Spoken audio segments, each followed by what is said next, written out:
Hello, my name's Cheryl Reynolds. I work here at the University of Huddersfield as a senior lecturer and a teacher educator. And I'm here to welcome you to your individualised personal development portfolio, or iPDP for short.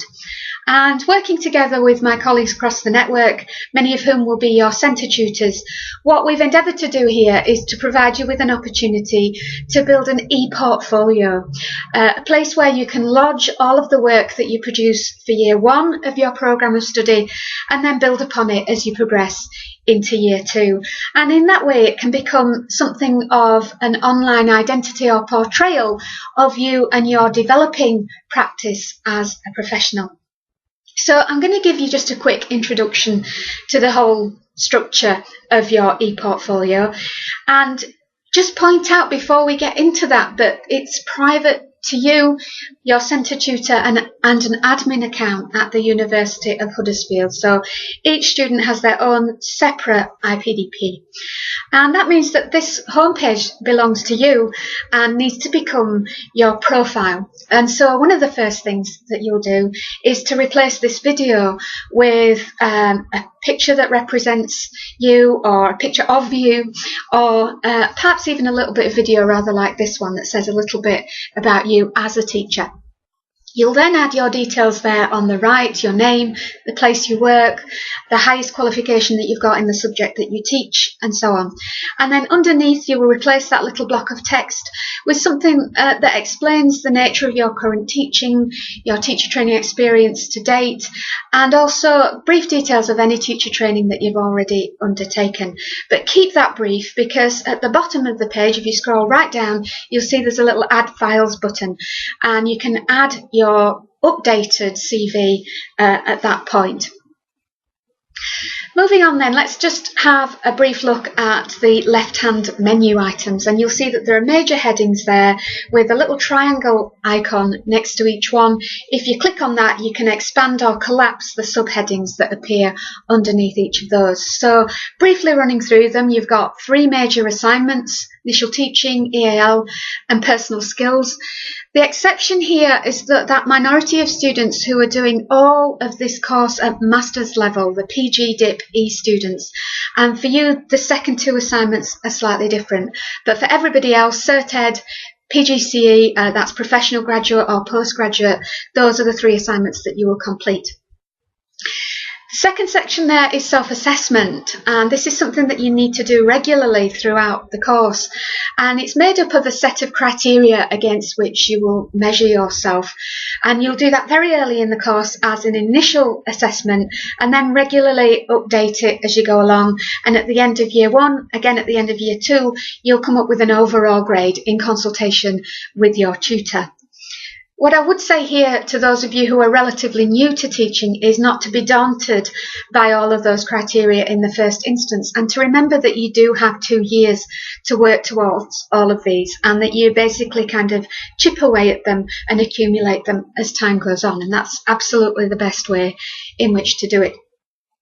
The next section is records, where you can keep records of any mentor meetings that you have, and we encourage you to have at least once a term of those. All of the teaching observation records go there, and you'll have 4 teaching observations during each of the academic years, and you can lodge lesson plans, feedback from tutors, reflections, all under that observations section. The teaching log allows you to record the hours that you're delivering. So just a brief description of the type and level of learner, the delivery pattern, the subject that you're delivering, and the number of hours for each of those subjects. And that allows us to gain an insight into what it is you're actually doing in your place of work. But also, really importantly, it allows us just to check that you've met that minimum 50 hours of teaching that you need for this particular qualification. Final section then of the work that you need to submit is reflections, and there are 3 reflective journals for you to complete, each with a slightly different focus.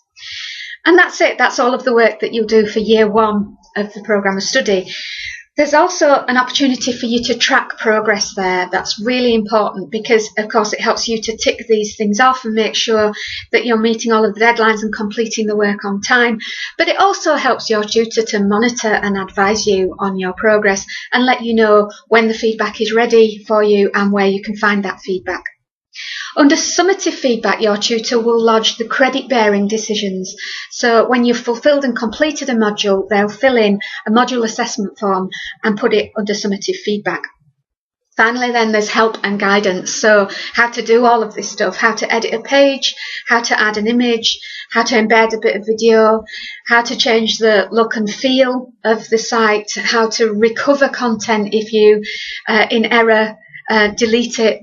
There's a revision history that keeps every version of the site that you save as you go along. So you can roll it back if you make a mistake. And all of that you can find demonstration videos on under the help button.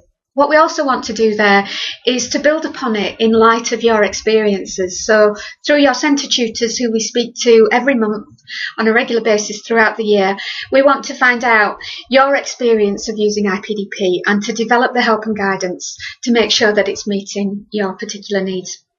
So in summary then, what we really aspire to do here, what we're really hoping the iPDP becomes, is something that's truly developmental, that actually helps you to plan for and achieve progress in your teaching and to aim for the highest levels and to aim for outstanding criteria as you make progress through into year 2. And our experience of a pilot of this particular approach has been that what we end up with is something that's a very lively, engaging, authentic representation of students and their work and who they are as a professional. So that's our aspiration. We really hope that you find it enjoyable and productive and wish you every success with your course with us over the next 2 years.